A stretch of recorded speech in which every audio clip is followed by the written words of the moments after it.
झेप मराठी, आरसा महाराष्ट्राचा। धुळ्यात दिवसाढवळ्या झालेल्या गोळीबाराने खळबळ।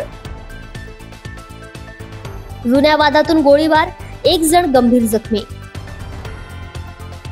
पोलीस अधीक्षकांसह अधिकाऱ्यांची घटनास्थळी पाहणी।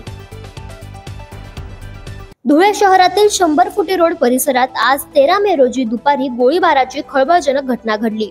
जुन्या वादातून शाहरुख शाह बाबा शाह वय 28 या तरुणावर गोळी झाडण्यात आली असून तो गंभीर जखमी झालाय। सध्या त्याच्यावर खासगी रुग्णालयात उपचार सुरू आहेत। प्राथमिक माहितीनुसार दोन गटांमध्ये पूर्वीपासून चालत आलेल्या वादातून ही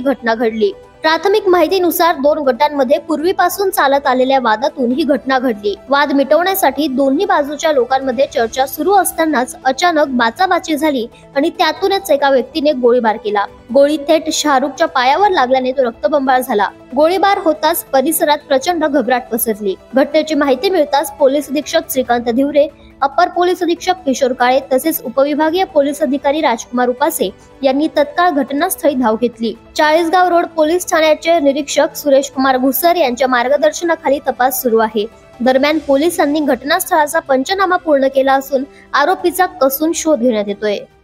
अशाच वेगळ्या आणि ताज्या बातम्यांसाठी पाहत रहा झेप मराठी, आरसा महाराष्ट्राचा। संपादक प्राध्यापक अनिल चव्हाण, धुळे।